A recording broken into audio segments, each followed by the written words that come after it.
भरत जी महाराज के नाम के कारण ही हमारे इस धरा का नाम भारतवर्ष पड़ा। उन्होंने ऐसा राज्य किया महाराज, बहुत सुंदर। लेकिन अंत में एक बात समझ में आई, इतना राज्यपाट, धन संपदा सब कुछ है, सब कुछ होते हुए भी सब अधूरा है। तो मन में ऐसा भाव उत्पन्न हुआ कि मरने के बाद जब उस धाम को ही जाना है, ऐसा ज्ञान हुआ तो सबको छोड़ छाड़ करके, उनके 5 पुत्र थे, उनको राज संपदा सब सौंप करके जंगल में चले गए और गंडकी नदी के किनारे पर जाकर एक घास फूसी कुटिया बना करके भजन करने लगे। आप सोचिए, जो इतने बड़े विशाल राजा हैं, उन्होंने भी सब कुछ त्याग करके और भजन में लग गए। लेकिन भजन में एक बार एक त्रुटि हो गई। कौन सी? भजन कर रहे थे, संध्या बंदन कर रहे थे, नदी के किनारे पर सामने नदी के उस पार उन्होंने एक हिरनी को देखा। वो गर्भवती थी, जल पीने के लिए आई। सिंह की गर्जना सुनी महाराज, और गर्जना को सुनकर के हिरनी जन्म से ही डरपोक जाति की होती है, आवाज को सुनकर के छलांग लगा दी। डर के कारण गर्भपात हो गया और उसका बालक जल में बहने लगा, और वो भी उस पार कूद कर गुफा में जाकर के मर गई। सामने बालक बहने लगा, उसका बच्चा। राजा ने देखा, भरत जी महाराज ने देखा, अगर से नहीं बचाया तो ये डूब जाएगा, मुझे पाप लगेगा, क्योंकि मैं बचाने में सामर्थ्यवान हूं। दया आ गई महाराज। दया धर्म का मूल है, पाप मूल अभिमान, और तुलसी दया न छोड़िए जब तक घटो में प्राण। कहा कि दया धर्म का मूल है, पाप मूल अभिमान, और तुलसी दया न छोड़िए जब तक घट में प्राण।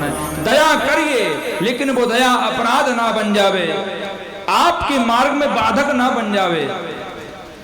उसे पकड़ करके ले आए महाराज, तो ला करके अपने कुटिया में रख लिया। चारों तरफ देखा कि उसकी माँ कहीं दिखाई ना दी, तो साथ में ही रहते, साथ में भोजन करते, साथ में खेलते।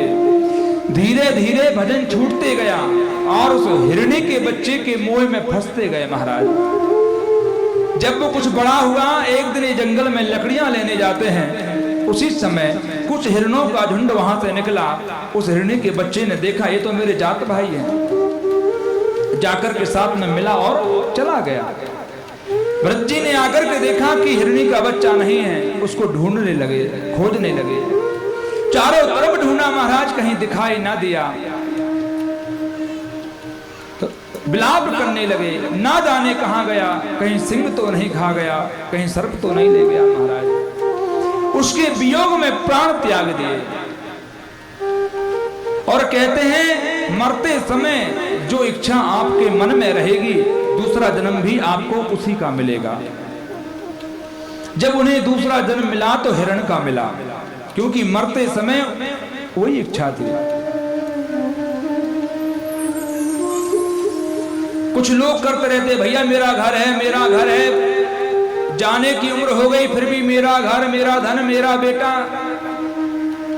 अगर ऐसे करके मर गए तो भगवान कुत्ता बनाकर भेजता है। ध्यान देना, जितने लोग घर में कुत्ता पालते हैं ना, वो उनके पूर्वज हैं। हम नहीं कह रहे ये बात, ये गरुड़ पुराण में लिखी है, कभी पढ़ लीजिएगा। कुछ लोग कहते हैं ना, हमारा कुत्ता बड़ा वफादार है, रोटियां रखी रहती लेकिन मुंह भी नहीं लगाता महाराज। अरे क्यों लगाएगा, तेरा दादा बन के आया है।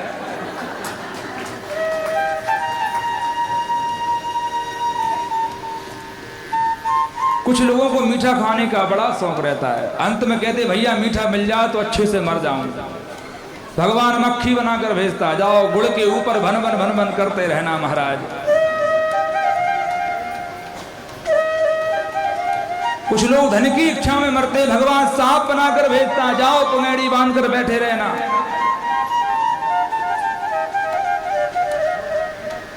क्योंकि ये बात ही ऐसी है, अंत समय में भगवान का नाम मुख पर आना बहुत कठिन है, बहुत दुर्लभ है महाराज। जन्म जन्म मुनि जतन कराहे और अंत राम मुख आवत नाही। जो मुनीश्वर जन्म जन्म से भगवान को भज रहे हैं, कई बार ऐसा होता है कि मरते समय भी उनके मुख पर भगवान का नाम नहीं आता। अंत राम मुख आवत नहीं, बहुत कठिन है। तो क्या करें कि मरते समय भगवान हमें दिखाई देवे। एक बात कहूं, आप अपने जीवन में पूजन करो मत करो, पाठ करो मत करो, लेकिन जीवन में एक नियम जरूर बनाओ। जब आप रात्रि में सोएं, सोते समय जब आप अपने नेत्रों को बंद करें तो एक छवि देखकर बंद करें। ठाकुर जी को ध्यान करके सोवें कि श्याम सुंदर मेरे कैसे हैं। जो आपका इष्ट है उसका ध्यान करें। मेरे कन्हैया का मोर मुकुट धारण किए हुए हैं, पीतांबर पहना है, अधरों पर बंसी है, उनकी आप छाया चित्र को देख करके नेत्र बंद करेंगे, सोएंगे। हो सकता है जो आपका नियम बन गया है, जब आप अंतिम बार अपने नेत्रों को बंद करें तो आपको ठाकुर जी दिखाई दे जाएं, आपको भगवान के दर्शन हो जाएं। आप एक नियम बना लें। हिरण बन गए महाराज। साधु संतों के सत्संग में रहते, सत्संग सुनते, लेकिन भजन किया था, स्मृति बनी रही। मैं राजा था, मैं हिरण बन गया, पशु बन गया। फिर दूसरा जन्म मिला, उसमें ब्राह्मण बनकर आए, ब्राह्मण कुल में जन्म लिया। 3 भाई थे। पिताजी ने कहा बेटा जाओ मंत्र सीखो, तो उल्टा मंत्र बोलना।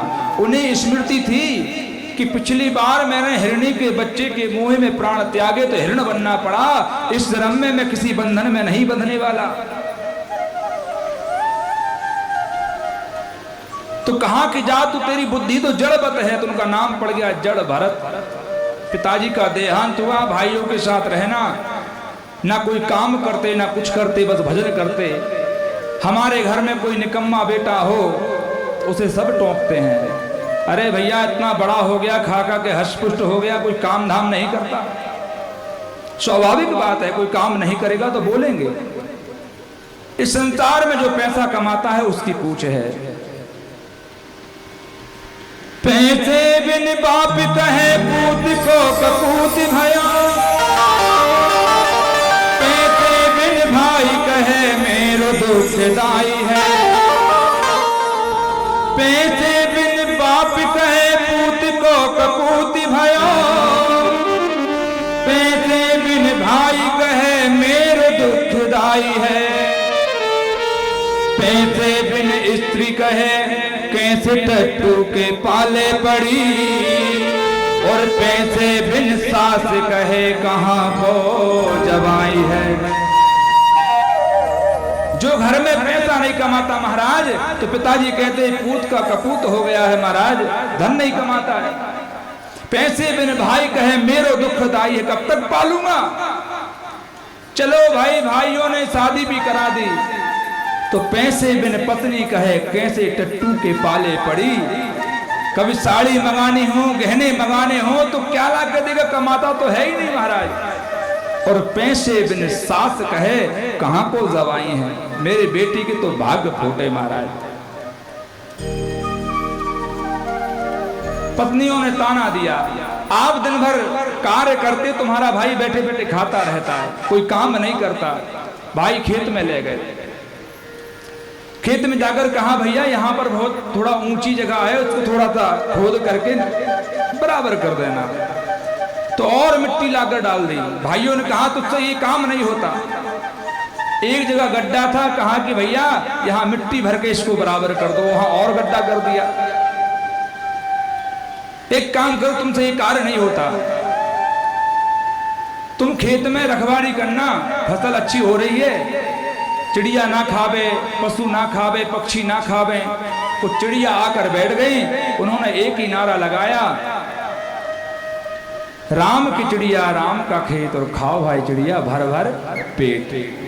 कहा कि खेत भी राम जी का है, चिड़िया भी राम जी की है, मैं कौन होता हूं रोकने वाला। भाई ने खेत से भी भगा दिया। एक बार राजा रहुगढ़ कपिल मुनि भगवान से मिलने जा रहे थे। पालकी पर सवार थे, 4 लोग उठाकर रखे थे जिनको कहार कहा जाता है। एक कहार बीमार पड़ गया, मार्ग में पालकी रोक दी गई। राजा ने पूछा क्या हुआ? बोले महाराज एक कहार बीमार पड़ गया है, इससे पालकी उठाई नहीं जा रही है, तो जाओ किसी और को पकड़ कर ले आओ। तो खोज करने निकले तो वो जड़ भरत जी महाराज बैठे थे। देखा कि अच्छा हट्टा कट्टा है, पालकी भी अच्छे से उठा लेगा, और साथ में ले गए। कहा कि पालकी उठाइए। बोले हूं, मुख से कुछ बोलते नहीं थे, राम नाम जपते थे महाराज। पालकी उठाए, चलने लगे। जहां सामने कुछ चीटा बरबूटा दिखाई देवे तो वहां से कूद जावे, पैर के नीचे दब गया तो हत्या हो जाएगी। और जैसे ही कूदे, राजा का सिर ऊपर पालकी से टकरावे, पालकी रुकवाई गई। ये ऐसा कौन चल रहा है? महाराज ये नया कहार है, इसको चलना नहीं आता, पालकी उठानी नहीं आ रही है। तो राजा ने कहा, उसका शरीर मोटा था, हट्टा कट्टा था महाराज। कहा कि लगता ये बहुत दुबला पतला है, इसलिए इससे पालकी उठाई नहीं जा रही है, बहुत दिनों से कुछ खाया पिया नहीं है। फिर कहा कि अच्छी तरह से पालकी उठाओ, नहीं तो मैं तुम्हें मृत्यु दंड दूंगा। जड़ भरत जी महाराज ने सोचा, एक कपिल मुनि भगवान से मिलने जा रहा है, इसमें इतना भी ज्ञान नहीं कि ब्राह्मण से कैसी बात करनी चाहिए, इसमें इतना ज्ञान नहीं है कि मोटा पतला कौन होता है, ये किसके कार्य है, किसने किसको उठा रखा है। तो जड़ भरत जी महाराज ने कहा, अगर ये ऐसे मर गए तो मरने के बाद नरक पहुंचेंगे, वहां इनके सगे संबंधी पूछेंगे, भैया तू बड़ा भगवान के पास जाता था, जब तुझे नरक में ही आना था तो इतना क्यों भजन करता था। तो ज्ञान उपदेश दिया। कहा कि महाराज आप कैसी बात करते हो, किसने किसको उठा रखा है? मैं तो आत्मा हूं, आत्मा ना मोटी होती है ना पतली होती है, वो तो एक समान रहती है। मोटा पतला तो शरीर का धर्म है, ये मोटा होता है पतला होता है, मैं तो आत्मा हूं। और आप कह रहे थे मैं मारूंगा, किसे मारोगे? कहा कि मैं आत्मा हूं और आत्मा अविनाशी है, ईश्वर अंश जीव अविनाशी, चेतन अमल सहज सुख राशि। आत्मा को कोई मार नहीं सकता महाराज, आत्मा को शस्त्र काट नहीं सकता, जल गीला नहीं कर सकता, अग्नि जला नहीं सकती और वायु सुखा नहीं सकती। ये आत्मा का स्वरूप है। किसको मारने की बात कर रहे हो और किसने किसको उठा रखा है? कहा कि मेरे तलवे हैं नीचर, उसके ऊपर पिढ़ली है, उसके ऊपर जंघा है, उदर है, उसके ऊपर पर कंधा है जिस पर पालकी रखी है। आप बताइए किसने किसको उठा कर रखा है? ये शरीर तो 5 तत्वों से मिलकर बना है, क्षिति जल पावक गगन समीरा, पंच रचती है अधम शरीरा। ये जो शरीर बना है ये 5 तत्वों से मिलकर के बना है। आप ये बतावे किसने किसको उठा रखा है? मैं शरीर नहीं, मैं आत्मा हूं। और जैसे ही देखा जनेऊ दिखाई दिया, राजा रघुवर चरणों में गिर गया। आप सच सच बताएं, आप ब्राह्मण देवता हैं। मैं इंद्र के वज्र से नहीं डरता, लेकिन ब्राह्मणों के अपमान से डरता हूं, उनके श्राप से डरता हूं। बहुत सुंदर यहां ज्ञान उपदेश दिया। राजा ने कहा महाराज आप कहते हो कि मैं आत्मा हूं, लेकिन कष्ट अगर शरीर को होता है तो आत्मा को भी तो होता है।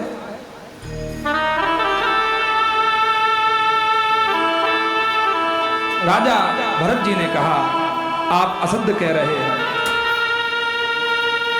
ये सब दुख सुख लाभ हानि जीवन मरण ये सब शरीर के धर्म है, इंद्रियों के कार्य हैं, इसमें आत्मा का कोई लेना देना नहीं महाराज।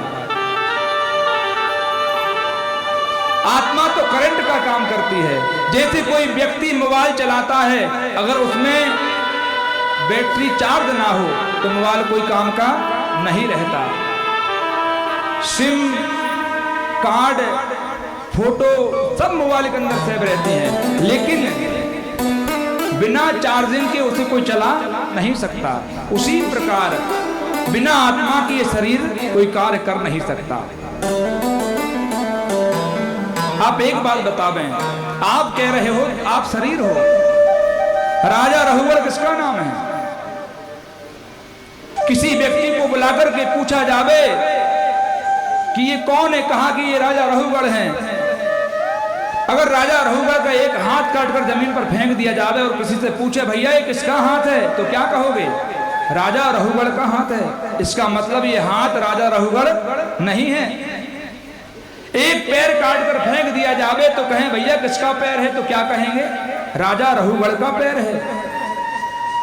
गर्दन भी काटकर फेंक दी जावे और किसी से पूछे भैया ये किसका सिर है, तो व्यक्ति यही कहेगा ये राजा रघुवर का सिर है। इसका मतलब है ये शरीर राजा रघुवर नहीं है। तो राजा रघुवर कौन है? कहा कि जो अंदर आत्मा है वही राजा रघुवर है। अपने आप को शरीर मानना छोड़ दो। तुम आत्मा हो, तुम भगवान की औलाद हो। अपने स्वरूप को जानो, अपने स्वरूप को पहचानो।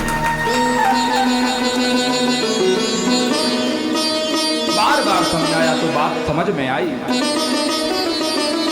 जब ये शरीर को जला देते हो तो बाद में हम पितृदान पिंडदान करते हैं, तर्पण करते हैं, तो नाम से ही करते हैं ना, जिससे कि हमारे पितरों तक पहुंच जावे, वो पितृलोक में चले जाते। शरीर का तो नाश हो गया, उसको तो जला दिया। तो आप शरीर नहीं, आप आत्मा हैं। ये शरीर तो 5 तत्वों से मिलकर बना है जो नाशवान है, एक दिन नाश हो जाएगा। आत्मा मरती नहीं, अमर है, अविनाशी है। बार बार समझाया। कुछ लोग कहते हैं भैया हम तो यहाँ पर ब्राह्मणों को दान करते हैं, ब्राह्मणों को भोजन कराते हैं। ब्राह्मण भोजन करे तो पितरों तक कैसे पहुंच सकता है? ये बात समझ में नहीं आई। कई लोगों के ऐसे प्रश्न होते हैं। उनसे कहना चाहता हूं, जैसे आप यहाँ बैठे हैं, कोई पंढरपुर में बैठा है, उसने कहा भैया मुझे 10,000 रुपए की जरूरत है, आप अपने यहाँ जाकर के स्टेट बैंक में 10,000 रुपए जमा करा दीजिए, वो उसके खाते में वहां पहुंच जाएंगे। कहां पहुंचेंगे? पंढरपुर। उसी प्रकार आप यहाँ पर ब्राह्मणों को भोजन कराओगे, यहाँ पिंडदान करोगे, यहाँ तर्पण करोगे, वो हमारे पितरों तक पहुंच जाएगा, पितरों तक पहुंच जाएगा। ऐसा उपदेश दिया, वो भगवान के भजन में लग गए, ऐसे उनका कल्याण हुआ। उसी के बाद कथा आती है, सुखदेव जी महाराज ने कई प्रकार के नरकों के विषय में बतलाया। व्यक्ति कैसा कर्म करता है तो कौन से नरक में जाता है। तो प्रसिद्धि महाराज ने पूछा, हे गुरुदेव ऐसा कोई उपाय है कि हम नरकों से जाने में बच जावें? कहाँ की है? तो अजामिल की कथा बताई। 6वें स्कंद में प्रवेश करें। यहां पर 5वां स्कंद समाप्त हुआ, 6वें स्कंद में हम प्रवेश करें। 6वें स्कंद की कथा है अजामिल की। कहाँ के? कानकुज ब्राह्मण था, कन्नौज का रहने वाला था। इसकी पत्नी भी थी, बाल बच्चे थे। एक दिन बाजार जा रहा था, मार्ग में एक वेश्या को एक पुरुष के साथ रति करते हुए उसने देख लिया और उसके प्रेम में पागल हो गया। उस वेश्या को अपने घर ले आया, उसके साथ रहने लगा। गांव वालों ने उस घर से भगा दिया, कहा कि तुम यहां से जाओ, गांव का माहौल खराब होगा, लोग क्या कहेंगे, बच्चों पर कैसे संस्कार आएंगे। ध्यान देना बंधुओं, रामायण जी में लिखा है, गीता में लिखा है, स्कंद पुराण में लिखा है, जो पुरुष अपनी पत्नी को छोड़ करके पर स्त्री के साथ अगर रति करता है, भोग करता है, तो अगले जन्म में वो भर दवानी पर उसकी पत्नी मर जाती है। और जो स्त्री अपने पति के होते हुए पर पुरुष के साथ में भोग करती है, तो वो भी भर दवानी पर दूसरे जन्म में विधवा हो जाती है। कुछ लोग कहते भैया शादी हुई और पति चला गया या पत्नी चली गई। ये कारण यही है, जो लोग ऐसा कर्म करते हैं उन्हें वैसा ही फल प्राप्त होता है। इन्हें तप्त मूर्ति नरक में फेंक दिया जाता है। अगर कोई पुरुष ने गलत कार्य किया है, उसे गरम गरम लोहे की एक मूर्ति बनाई जाती है स्त्री की, उसके साथ रति कराई जाती है, जिससे बहुत पीड़ा होती है। ऐसे स्त्री के साथ होता है। ऐसे पुरुष और स्त्री को तप्त मूर्ति नरक में भेज दिया जाता है। आप अपने संस्कार में रहिए, अपने नियम में रहिए, अपने संयम में रहिए। ये पाप ऐसे हैं महाराज, इनसे कोई बच नहीं सकता। आगे बताया, अगर कोई ऐसा पाप करता है, बचने का साधन है कौन सा? भगवान का नाम। भगवान का नाम है जो तारनहार है, जो पालनहार है, वही तार सकता है महाराज। अजामिल बाहर कुटिया बनाकर रहने लगा उस वेश्या के साथ।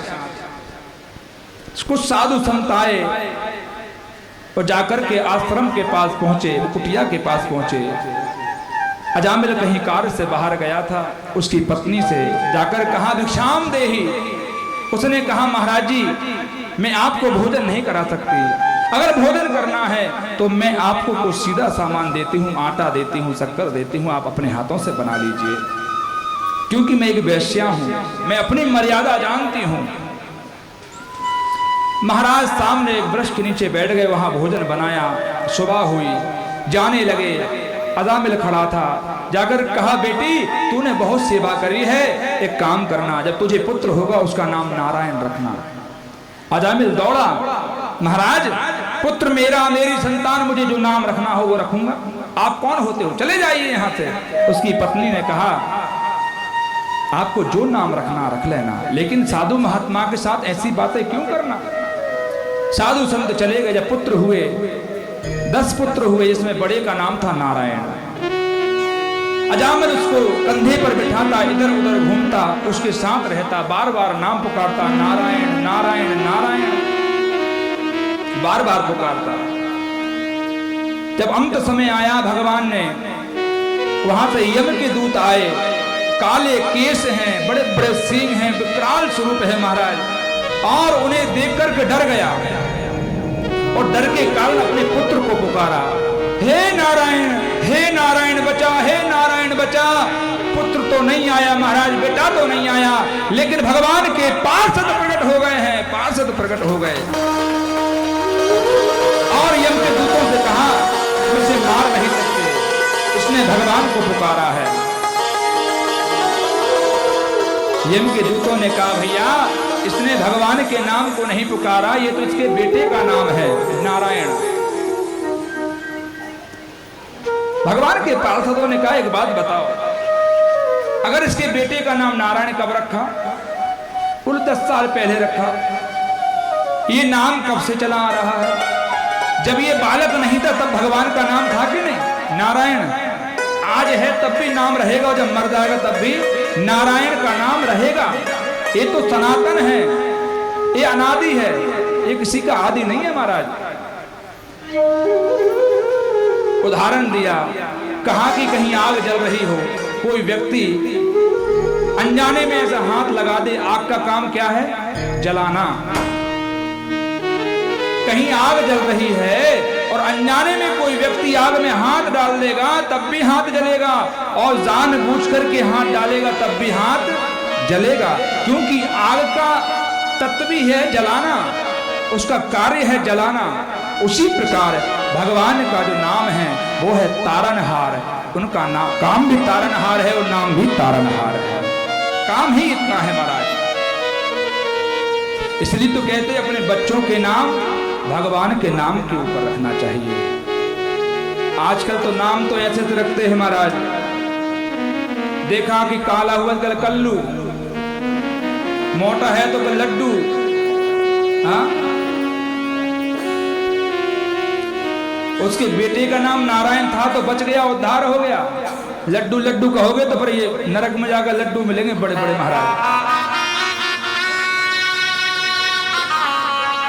खूब खाना, एक बार प्रेम से बोलना पड़ेगा, जोर से।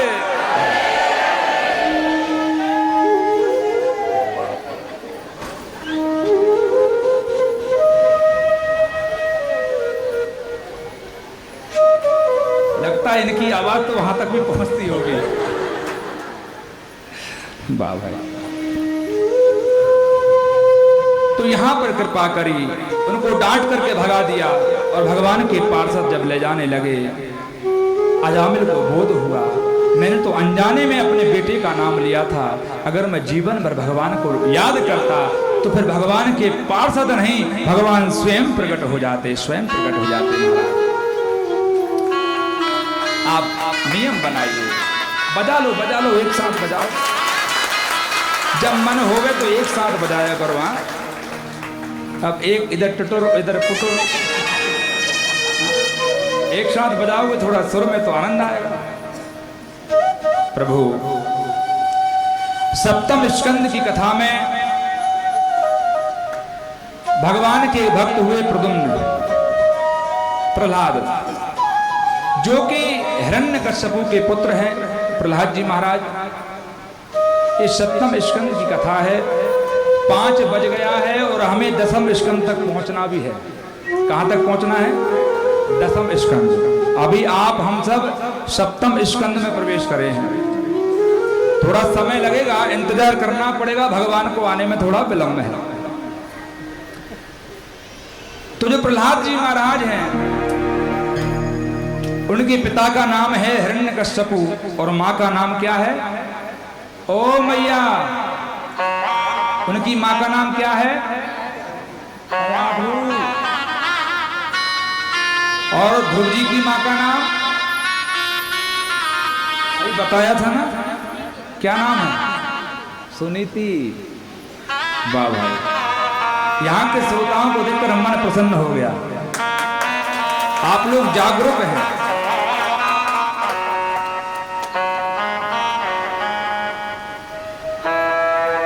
जब इंद्र मारने आया हिरण्यकश्यपु तो ब्रह्मा जी की तपस्या में चले गए।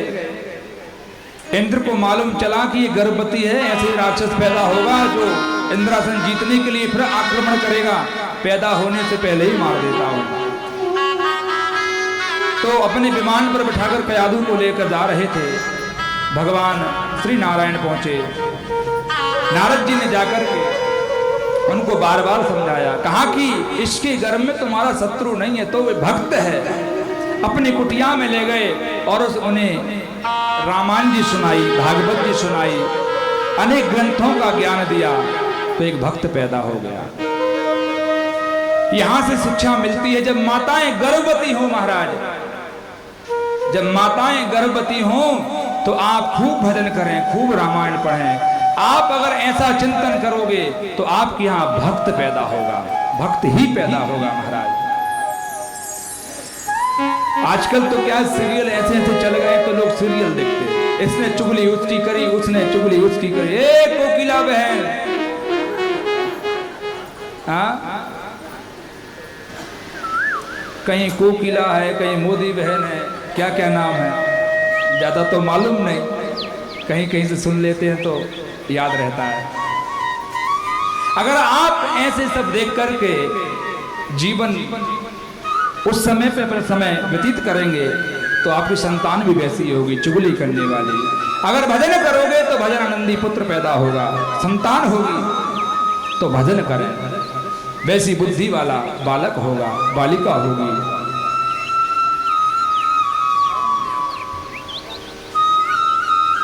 प्रभु तो भक्त पैदा हुआ। कथा सबने श्रवण करी है, समय का भी अभाव है। वरदान मांग लिया ब्रह्मा जी से, ना मैं दिन में मरूं, ना रात में मरूं, ना सुबह ना शाम, ऊपर ना नीचे, अंदर ना बाहर, किसी शस्त्र से ना मरूं, और ब्रह्मा के बनाए हुए किसी महीने में ना मरूं, अस्त्रों से ना शस्त्रों से। ऐसा वरदान मांग लिया। अब जगह ही नहीं बची महाराज, नर से मरूं ना नारायण से मरूं। ऐसा वरदान मांगकर आ गए और बड़ा उत्पात मचाया, बड़ा संतों को कष्ट देना, साधुओं को कष्ट देना। अब ये तो भक्त हुए।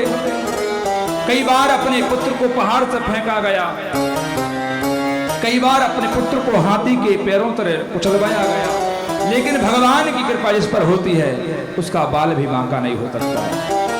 उनकी बहन का नाम था होलिका। वरदान प्राप्त था कि तू जल नहीं सकती। होलिका में जलाया गया तो महाराज वो खुद जल गई, लेकिन भक्त का बाल भी बांका नहीं हुआ। क्यों? मारने वाला है भगवान, बचाने वाला है भगवान, मारने वाला है भगवान, बचाने वाला है भगवान।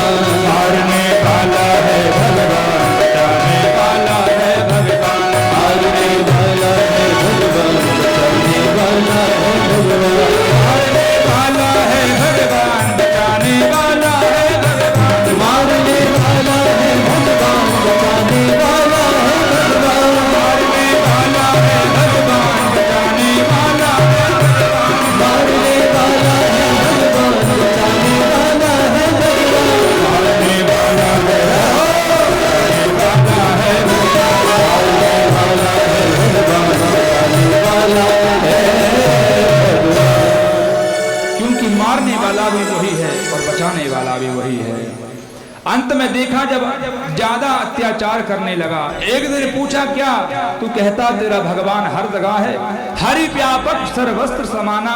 कहा कि मेरे भगवान तो हर जगह है। कहा कि तेरा भगवान इस खम्मे में भी है? बोले हाँ मेरा भगवान इस खम्मे में भी है।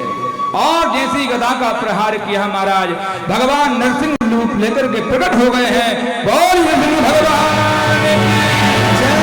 और प्रकट होकर के महाराज गांवों में युद्ध प्रारंभ हुआ।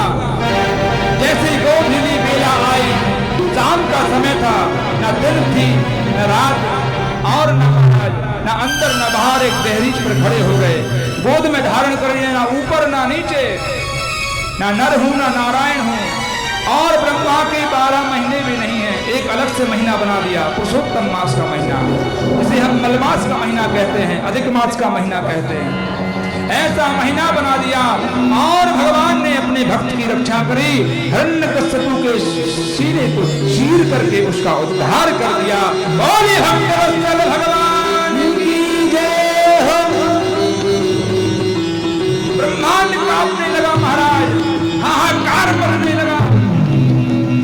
सभी देवी देवता घबरा गए, सबके सब आए हैं। तो किसी ने कहा भैया पति जो है वो पत्नी के बस में है, लक्ष्मी जी को भेजा जाओ गुस्सा शांत करो। लक्ष्मी मैया ने बढ़िया सुंदर थाली सजाई, हल्दी चंदन कुमकुम फूल पुष्प आदि रखे, सामने पहुंची। भगवान ने ऐसी फुसकार लगाई, लक्ष्मी जी की थाली कहीं पड़ी, मैया कहीं दौड़ी।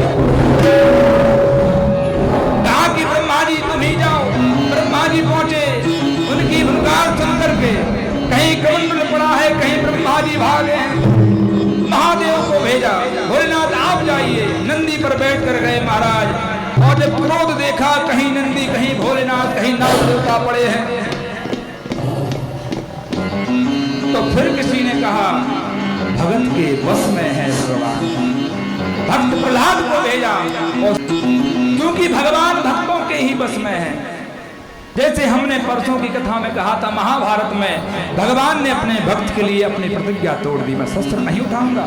लेकिन भीष्म पितामह के उस वचन के कारण, उस प्रतिज्ञा के कारण भगवान ने अपनी प्रतिज्ञा तोड़ दी महाराज।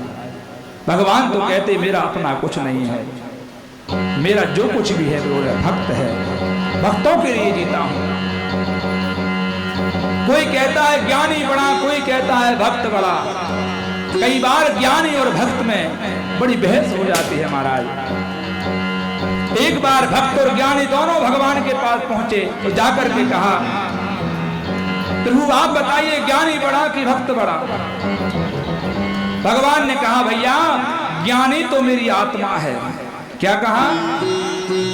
ज्ञानी तो मेरी आत्मा है। तो भक्त उदास हो गया और जाने लगा। भगवान ने पीछे से पुकारा, अरे भैया कहाँ जा रहा है? बोले भगवान अब रह क्या गया, आपने उसको अपनी आत्मा बता दिया, आत्मा से और बड़ा क्या होगा? अरे एक बात तो सुन ले। बोले क्या है? कहा कि ज्ञानी मेरी आत्मा है, लेकिन भक्त मेरा परमात्मा है। भक्त मेरा परमात्मा है, भक्ति श्रेष्ठ है महाराज। ऐसे भगवान ने, और ब्रह्मा जी को बड़ी डांट लगाई, आज के बाद ऐसा वरदान किसी को मत देना, ना दिन में मरूं ना रात में, ऊपर ना नीचे, अंदर ना बाहर, नर से ना नारायण से।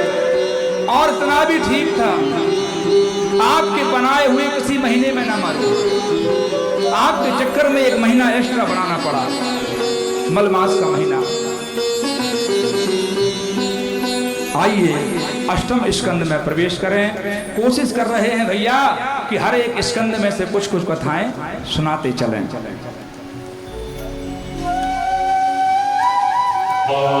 अष्टम स्कंद में गजेंद्र मोक्ष की कथा आती है। कहा कि यहां भगवान ने गजेंद्र एक हाथी के ऊपर भी कृपा करी। एक बार की बात है, उस हाथी को राजा बनाया गया, बहुत बलशाली था। बल के अहंकार में छोटे मोटे वृक्षों को रौंदते हुए जा रहा था। एक सरोवर में पहुंचा, सूंड में पानी भर भर के अपनी रानियों के ऊपर उछालने लगा, जल कीड़ा करने लगा। जल में हलचल हुई, उसमें एक ग्राह रहता था, मगरमच्छ रहता था। उसने आकर के पैर पकड़ लिया। कथा इतनी सी है भैया, उस ग्राह ने आकर के पैर पकड़ा और अंत में जब भगवान को पुकारा, भगवान ने आकर के रक्षा करी। लेकिन इसमें से शिक्षा कुछ बात क्या है, इसमें ज्ञान कौन से विषय पर मिलेगा? और जब ज्ञान चाहिए, अगर किसी को मोती चाहिए तो कहाँ रहता मोती?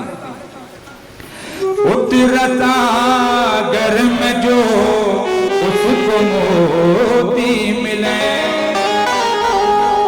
उतरता घर में जो उसको मोती मिले, खोज की जिसने मेरी मुझे पा गया, उतरता घर में जो उसको मोती मिले। कहाँ किसी को मोती चाहिए तो समुद्र में अंदर उतरना पड़ेगा। समुद्र के ऊपर क्या होता है? खारा पानी, रेत, शंख, सीपी। मोती तो अंदर रहता है महाराज। अगर मोती चाहिए तो अंदर उतरना पड़ेगा। कहानी इतनी है कि उस सरोवर में प्यास बुझाने गया। हम सब गजेंद्र हैं महाराज, हम सब भी संसार रूपी सरोवर में अपनी प्यास बुझाने आए हैं। और हम आप भी संसार में आकर के इतने मदोन मस्त हो गए हैं, इतने अहंकारी हो गए हैं, आकर के परिवार को अपना मान लिया, संसार में बड़े बड़े उत्पाद करने लगे। लेकिन आपका, हम सबका भी पैर पकड़ रखा है। जैसे उस हाथी का पैर मगरमच्छ ने पकड़ा है, आप और हमारा पैर भी लोभ ने, लालच ने, ईर्ष्या ने, द्वेष ने पकड़ रखा है।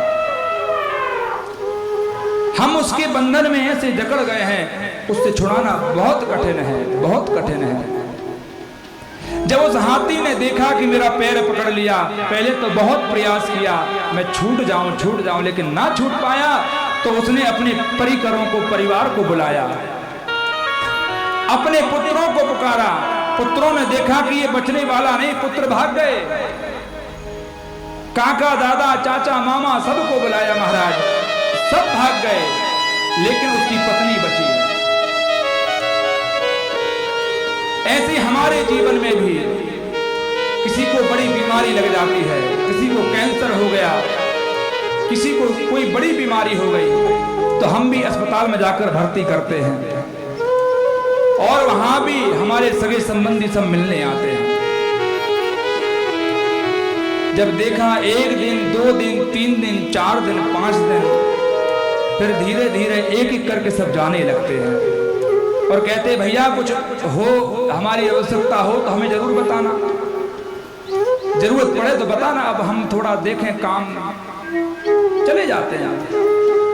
पुत्र भी चले गए, लेकिन जिसने 7 फेरे लगाए हैं अग्नि में, वो बचती है। और जब ज्यादा समय हो गया भैया, तो एक दिन पत्नी भी कह देती है कि हे प्रभु, या तो इन्हें इकड़े कर दे, नहीं तो तिकड़े कर दे, या तो बचा दे नहीं तो उठा ले। ऐसे ही जब सब उस गजेंद्र को छोड़ करके चले गए, तब उसे याद आई भगवान की। जब सब हमारा साथ छोड़ देते हैं, तब हमें भगवान की याद आती है। दुनिया वालों से बैठे लगा दिल, अपने प्रभु को हृदय से भुलाया। इतनी नादानियां कर गए हम, अपने जीवन को उलझन बनाया। यूं हजारों मिले इस जहां में, वक्त पर सबने किया किनारा। ऐसी दुनिया समझ में जब आई, फूट कर रो पड़ा दिल बेचारा, फूट कर रो पड़ा दिल बेचारा। जब देखा ये संसार तो स्वार्थी है महाराज, यहाँ कोई किसी का नहीं है। सब साथ छोड़ करके चले गए। तब भगवान की याद आई और इतने नहीं बीच सरोवर में खड़ा होकर के अपनी भुजाएं पसार करके उस नारायण को पुकारता है। उसको पुकारा और क्या कहता है, आइए आप हम सभी भी प्रार्थना करें। आन पड़ो गहरे जल में, जहाँ नाव नहीं कोई खेवनहारो, तेरे नहीं तेरु जानू नहीं, जहाँ संग नहीं कोई देते सहारो, काम और क्रोध की धार बहे, जहाँ लोभ पड़ो अति बलवाड़ो, क्योंकि दया निधि माफ करो अब, मोर गरीब को पार उतारो, मोर गरीब को पार उतारो। बीच सरोवर में खड़ा है और कहता है, सेवा पूजा बंदगी सब तोरे हाथ, मैं तो कुछ जानू नहीं, मैं तो कुछ जानू नहीं, तुम जानो मेरे नाथ, तुम जानो मेरे नाथ। कहता है प्रभु, मैं अज्ञानी हूं, मैं लोभी हूं, मैं लालची हूं, मैं एक नंबर का मक्कार हूं, मैं पापी हूं, मैं अधर्मी हूं।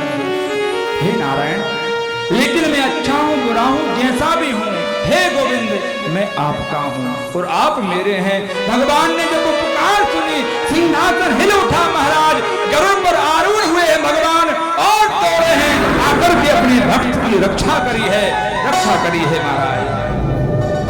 अपने चक्र को चलाया, उस ग्राही की मुक्ति करी, उसके बाद में अपने गजेंद्र की मुक्ति करी।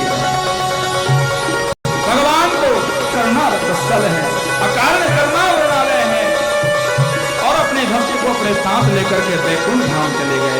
बोलिए भक्तवत्सल भगवान की जय। ऊपर पहुंचे, लक्ष्मी जी ने प्रश्न कर दिया, नाथ आप अपने भक्त के कल्याण के लिए गए थे, लेकिन यहां तो ये मगरमच्छ पहले से आकर बैठा है, इसने तो पाप किया, तुम्हारे भक्त को कष्ट दिया। समझिएगा बात को। नारायण ने कहा, देवी जैसे मैंने कहा ज्ञानी मेरी आत्मा है और भक्त मेरा परमात्मा है, तो मुझसे बड़ा मेरा भक्त है और इस मगरमच्छ ने मेरे भक्त के पैर पकड़े थे, तो मेरा दायित्व बनता था इससे पहले उसका उद्धार करूं। भैया कहने का अभिप्राय, कोई भगवान की सेवा ना कर सके तो मत करना, लेकिन जीवन में आपके जीवन में जो गुरु है, आपके जीवन में जो संत हैं, आप उनके ही चरण पकड़ लेना, आपका कल्याण हो जाएगा, आपका उद्धार हो जाएगा। ऐसे उद्धार किया है महाराज। अष्टम स्कंद में ही समुद्र मंथन की कथा आती है, सबने सुनी है। 14 रत्न निकले हैं, विष भी निकला है और अमृत भी निकला है। देखो देवता कितने चतुर हैं, सबने अच्छी अच्छी चीजें बांट ली महाराज। नारायण ने लक्ष्मी जी को ले गए, शुक्राचार्य औषधि ले गए, जड़ी बूटियां, अमृत देवताओं ले गए, राक्षसों को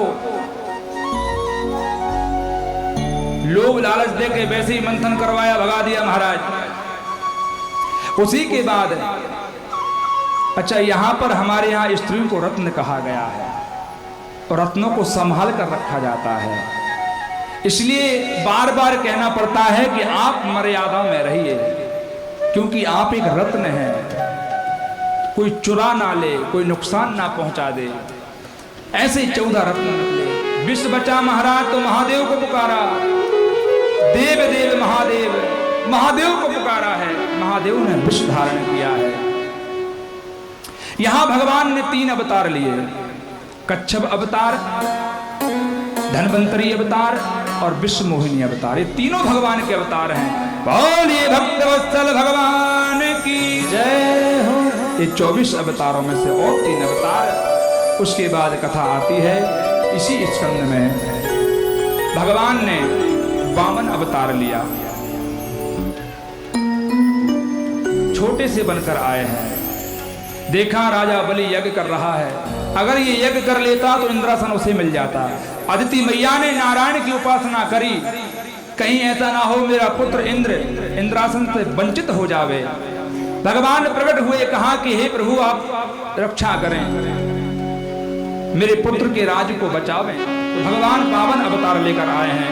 बोलिए वामन भगवान की जय हो। और यज्ञशाला में पहुंचे, स्वरूप कैसा है? भगवान छोटे से हैं, हाथ में एक छाती छत्ता है, कमंडल है, लाठी है, मालाएं धारण की हुई हैं, छोटी सी लंगोटी लगाई हुई है, धोती पहनी है महाराज। बड़े सुंदर भगवान दिखाई दे रहे हैं। और जैसे ही पहुंचे, कहा कि भिक्षाम देहि। राजा बलि ने दूर से देखा तो देख करके मोहित हो गया, इतना सुंदर ब्राह्मण आया है। खड़े होकर जाने लगे, शुक्राचार्य दिन रोक दिया, अरे कहाँ जा रहे हो? बोले द्वार पर ब्राह्मण आया है कुछ मांगने के लिए, हम यज्ञ कर रहे हैं। पास पहुंचे, बोले मांगो, क्या मांगते हो? बोले ऐसे नहीं महाराज। तो कहा कि पहले संकल्प करना पड़ेगा, बिना संकल्प के मैं कुछ मांगने वाला नहीं। तो राजा बलि को थोड़ा अहंकार भी था महाराज, क्योंकि दानी था, जो कुछ मांगते थे ब्राह्मण दे देता था। शुक्राचार्य जी महाराज पहुंचे, यहां पर कहा कि अरे भैया, शुक्राचार्य जी ने देखा कि यहाँ चरण चिन्ह का निशान है छाती पर। आपके घर में लड्डू गोपाल भगवान हैं? ओ मैया, सबके घर में है।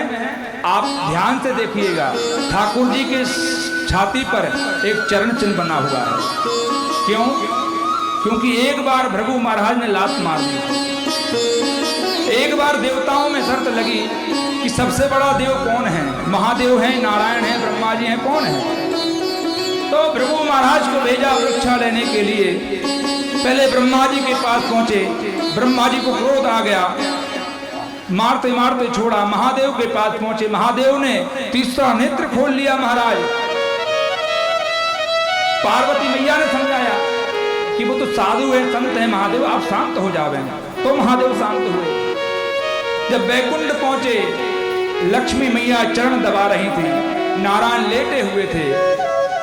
और भृगु महाराज ने जाकर के कहा, हे धूर्त, मैं तेरे द्वार पर खड़ा हूं, तू चरण दबा रहा है।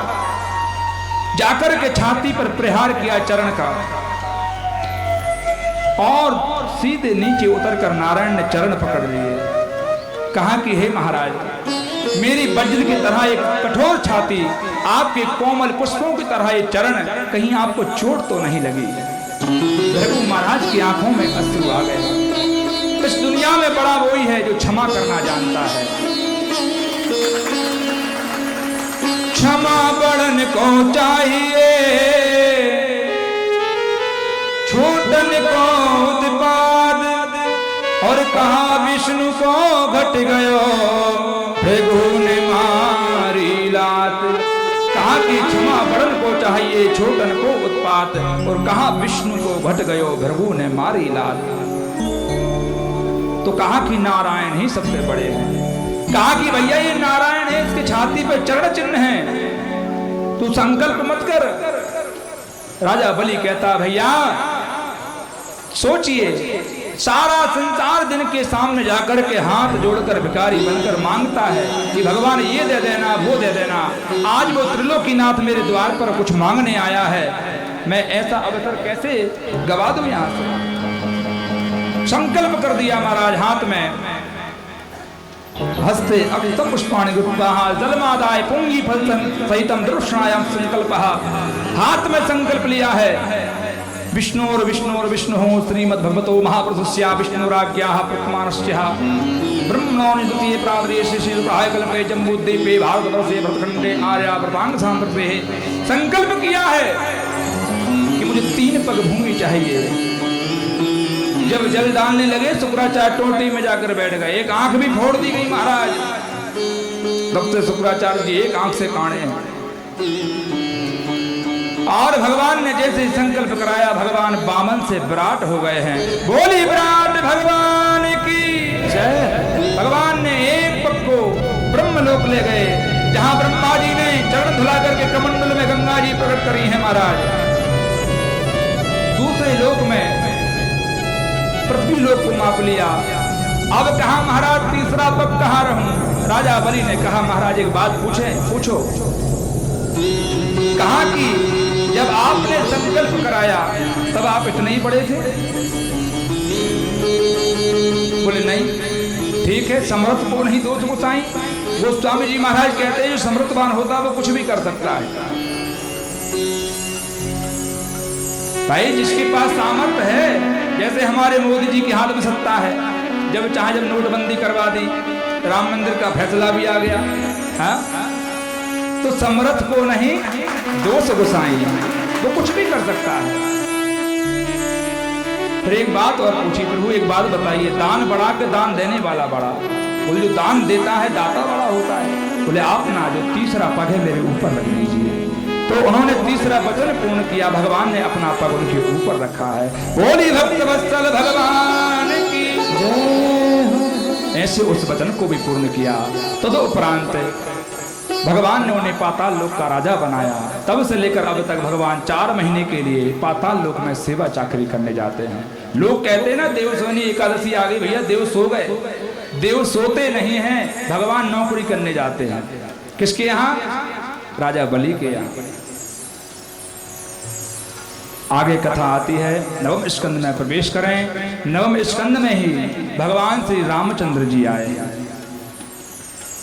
दशरथ जी के यहाँ कोई संतान नहीं थी, यज्ञ का आयोजन हुआ और अग्नि देवता खीर का कटोरा लेकर के प्रकट हुए हैं, बांटी गई है, जिससे 4 पुत्र हुए, राम लक्ष्मण भरत शत्रुघ्न। समय का अभाव, राम कथा तो बहुत बड़ी है, अगर उसमें प्रवेश करे महाराज तो घंटों उसी पर बोला जा सकता है। कभी मौका मिला तो राम कथा भी गाएंगे।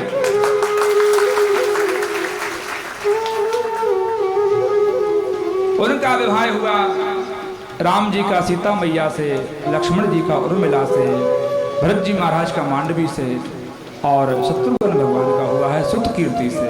ऐसी 4 पत्नियां हैं उनकी। तदुपरांत भगवान वन को गए।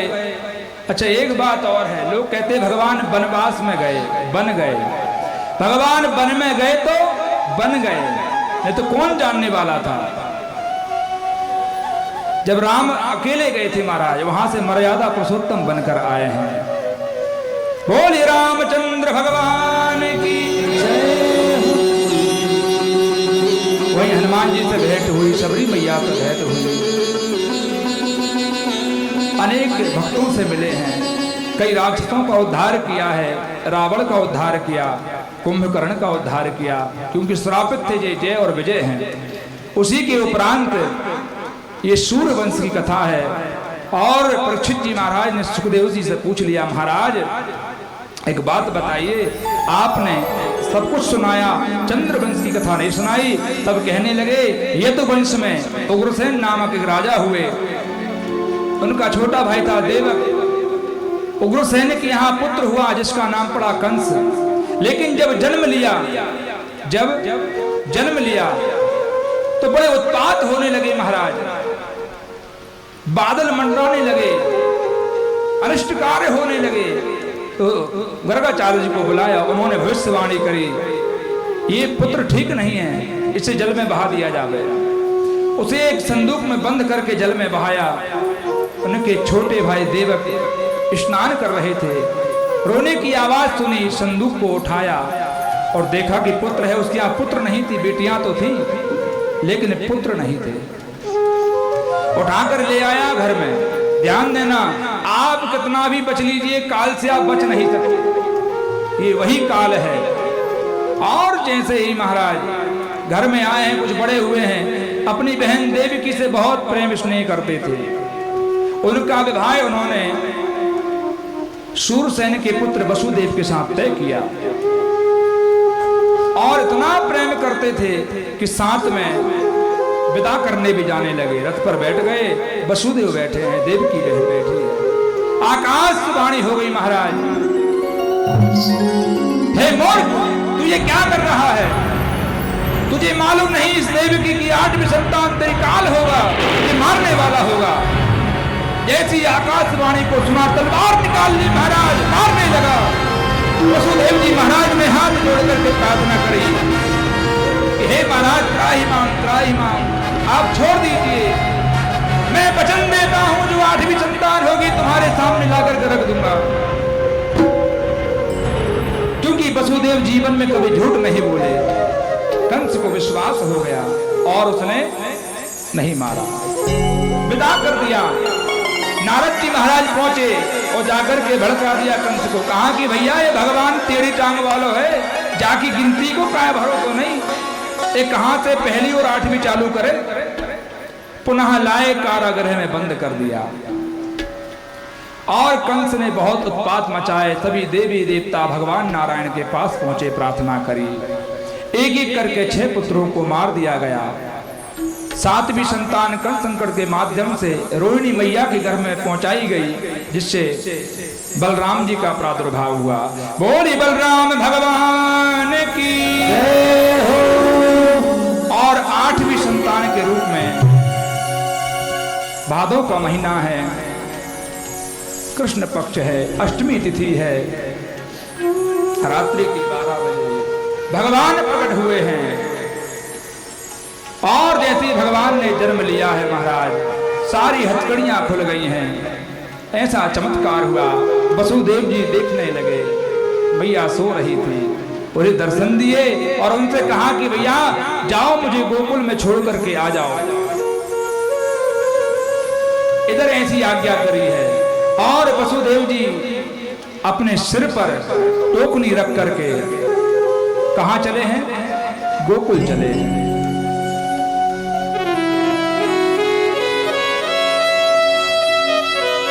भैया जो लोग कन्हैया को लेने गए हैं आ जाइए। बोलिए कृष्ण कन्हैया लाल की जय हो।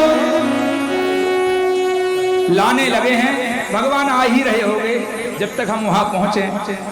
भगवान जैसे ही वसुदेव जी ने अपने ऊपर टोकनी रखी है और चले हैं, मार्ग में यमुना नदी पड़ी है, उन्होंने चरण दला करके अपने आप को पावन किया। वसुदेव जी ने वहां जाकर लाला को छोड़ा और वहां एक कन्या हुई थी यशोदा मैया के यहाँ, उनको उठा करके ले गई और ले जाकर के कंस के यहाँ देवकी मैया के हाथ में दे दिया। तदुपरांत सुबह सुबह की बात है, नंद बाबा गाय को लगाने गए, उसी समय उनकी बहन सुनंदा जी दौड़ी, जाकर के देखा मैया के बाजू में एक लाला है और नंद बाबा से जाकर के कहा, बाबा है गयो है नंद बाबा ने कहा, बाबरी हो गई है, पागल हो गई, कहा है गयो है? लाला है गयो है, क्योंकि बढ़ापे पर संतान हुई थी। नंद बाबा दौड़े हैं द्वार पर, अरे भैया लाला के दर्शन कराई दो, और बड़ी धूम मची है। कहा कि बाबा ऐसे दर्शन ना कराएंगे, नाचना पड़ेगा।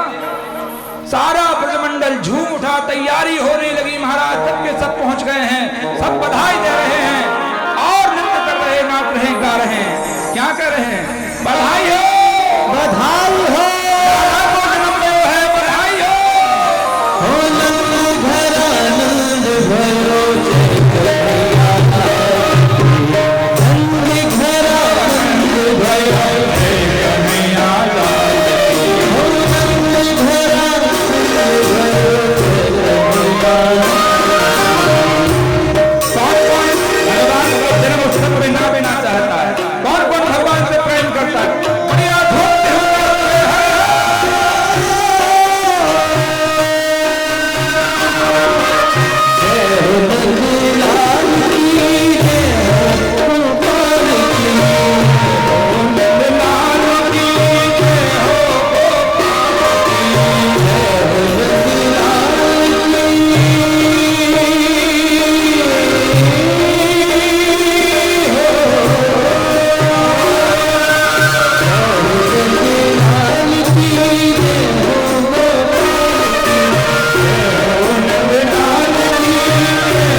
जन्मे हैं कृष्ण कन्हैया गोकुल में बाजे बधैया।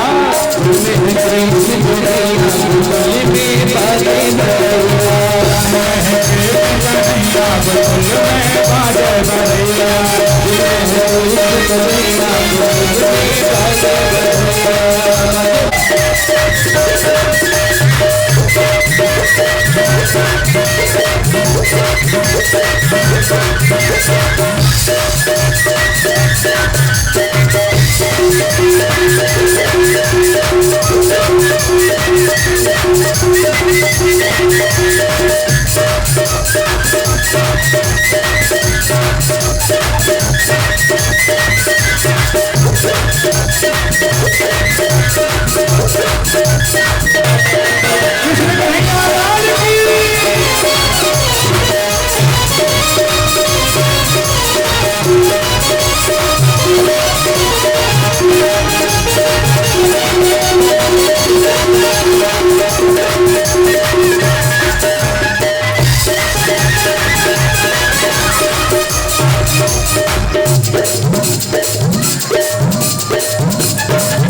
आरती बाल कृष्ण की कीजय, आरती बाल कृष्ण की कीजय।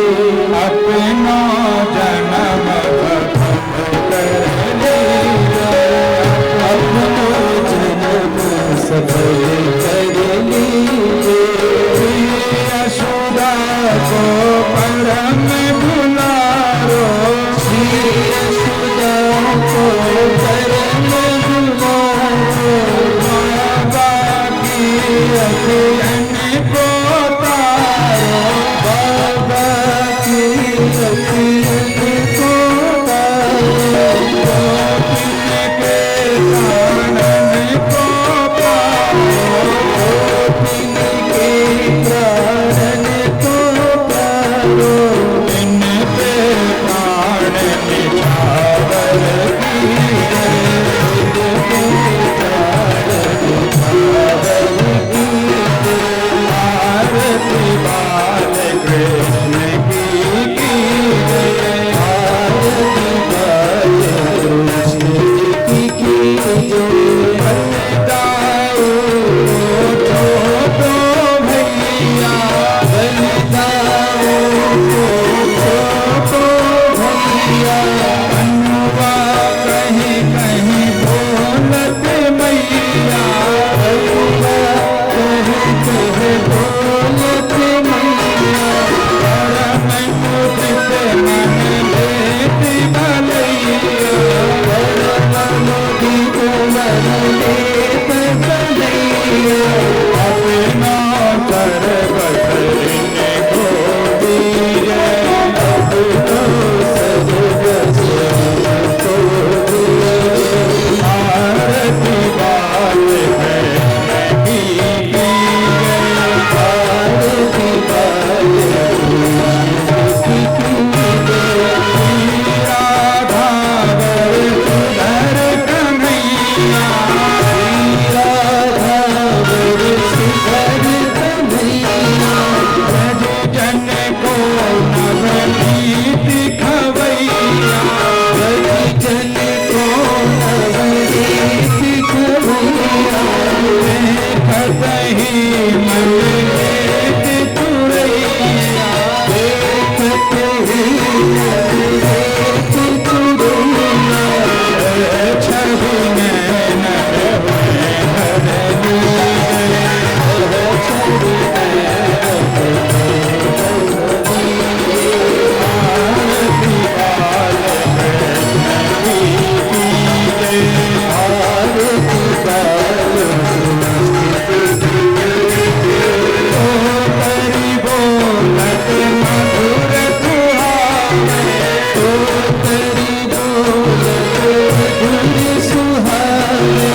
कदम संग खेलत सुख पावे, कदम संग खेलत सुख पावे। कोई सुकृति जो इनको ध्यावे, कोई सुकृति जो इनको ध्यावे। अपने इनको अपना कर लीजिए, अपने इनको अपना कर लीजिए। आरती बाल कृष्ण की कीजिए, आरती बाल कृष्ण की कीजिए। अपना जन्म सफल कर लीजिए, अपना जन्म सफल कर लीजिए। सूर्य गौरव करुणावतार, संसार सारम दुखे निवार। सागर विचार भवम भवानी सकम नमामि। गंगाली माला कृपाली पाए, कृपाली माला शेखराय। गंगराय गंगराय, नमः शिवाय नमः शिवाय। त्वमेव माता पिता त्वमेव, त्वमेव बन्धु सखा त्वमेव, त्वमेव वेदान्तरं